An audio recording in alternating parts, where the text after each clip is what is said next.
नमस्कारम।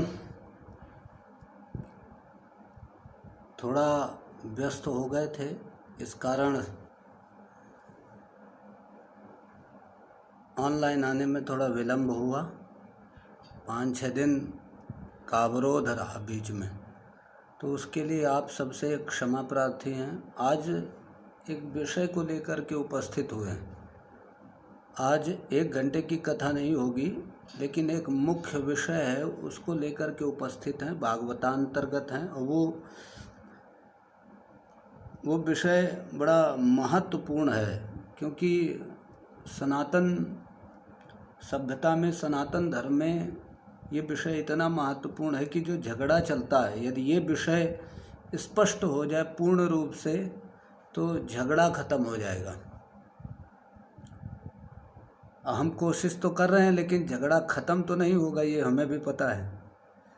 क्योंकि जो झगड़ा करने वाले लोग होते हैं, उनको कोई न कोई एक माध्यम मिल ही जाता है झगड़ा करने के लिए। तो विचार करते हैं, चलो। हरिशरणम। तो श्रीमद् भागवत में जो प्रश्न पूछा गया सूत जी के द्वारा, शौनकादि ऋषियों के द्वारा सूत जी से, वहाँ पे पूछा उन्होंने कि श्रीमद् भागवत की रचना व्यास जी ने क्यों की और किस समय की। दूसरा, सुखदेव मुनि तो बड़े निवृत्तिपरायण थे, और जहाँ पे निवृत्ति होती है वहाँ पर सर्वारंभ परित्यागी, वहाँ पे सभी आरंभों का त्याग हो जाता है, कोई नया कार्य नहीं होता है। वहाँ पे आशा अपेक्षा होती नहीं है। तो ऐसी परिस्थिति में श्रीमद् भागवत का पठन पाठन क्यों किया सुखदेव जी ने, ये बड़ा मुख्य प्रश्न है। अब इस पे आप विचार करो कि सुखदेव जी एकांत में किसी कंदरा में बैठे थे और एकांत में आत्मशोधन कर रहे थे,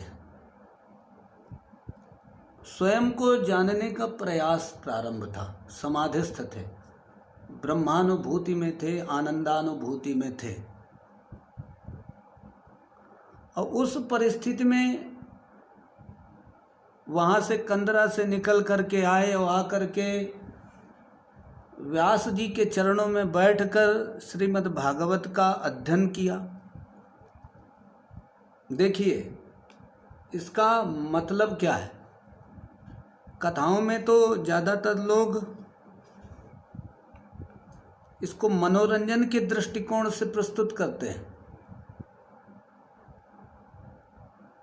वहाँ पे रोचकता अधिक होती है, यथार्थ नहीं होता है। और हमारे पास समय, यदि हम व्यासपीठ पे बैठे होते तो हो सकता है कि हम भी इतना स्पष्ट तरीके से नहीं बोल पाते,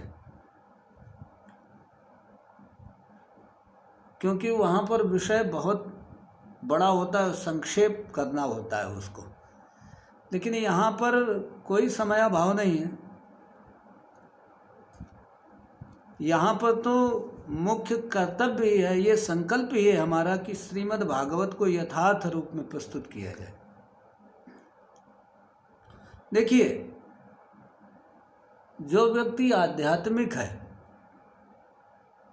और उसने कुछ प्राप्त किया है, और जो भी उसने प्राप्त किया है, यदि वो समाज में बांट नहीं रहा है,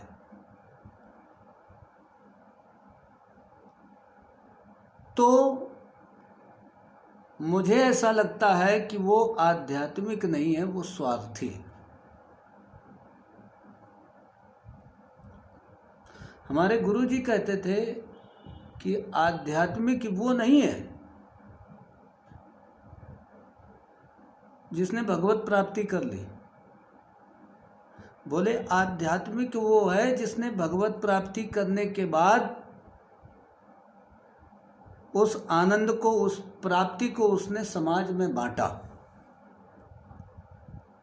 मतलब कहने का भाव ये है कि जो आध्यात्मिक है उसका व्यवहारिक होना बड़ा आवश्यक है।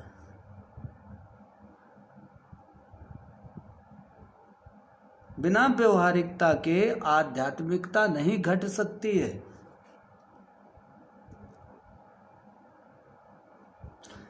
विचार में जो वस्तु होती है, आप इसको ऐसे भी समझ सकते हो कि देखो, दो विचारधाराएं हैं हमारे पास, एक साकार और दूसरी निराकार। और सनातन संप्रदाय में इसी का झगड़ा चलता रहता है। कुछ लोग कहते हैं कि निराकार है, वैष्णव लोग कहते हैं साकार है। और उसी अपने मत की पुष्टि के लिए उन्होंने बहुत सारे बड़े बड़े ग्रंथों का सैद्धांतिक विवेचन किया। लेकिन मेरा मानना है कि श्रीमद् भागवत में स्पष्ट रूप से बोल दिया गया है, ना वो साकार है ना निराकार है, दोनों में। सुखदेव मुनि जब तक ध्यानावस्था में थे, जब तक साधनावस्था में थे, तब तक वो निराकार थे, निराकार में थे। और जैसे ही वहाँ से उठ करके पिताजी के चरणों में आए, श्रीमद् भागवत का अध्ययन अध्यापन किया, तो व्यवहारिक हो गए, यानी साकार में स्थित हो गए। तो साधनावस्था में कोई भी यदि वस्तु है, विचारानुगत है, विचार में है, तो वो निराकार ही होगी, उसका कोई आकार नहीं हो सकता है। चिंतन में कोई आकार नहीं होता है,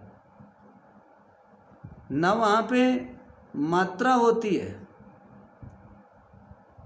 जब वो वस्तु व्यवहार में आती है, तब वही वस्तु, उसी वस्तु का एक आकार होता है, उसकी एक मात्रा होती है, उसका एक समय होता है।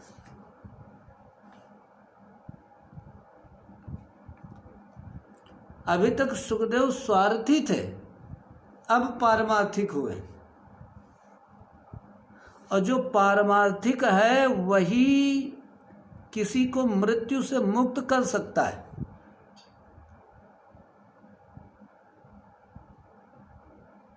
ये साकार और निराकार का बहुत बड़ा भेद श्रीमद् भागवत में एक कथानक में स्पष्ट कर दिया गया है। ये श्रीमद् भागवत की विलक्षणता है, और अन्यान्य शास्त्रों में ये विलक्षणता नहीं प्राप्त होती है। उपनिषद इतने कठिन हैं कि व्यवहारिक नहीं है वो, उनमें समाधि की भाषा है। लेकिन भागवत इतनी सरल है कि ये व्यवहारिक है, इसीलिए भागवत की कथाएं अधिक होती हैं।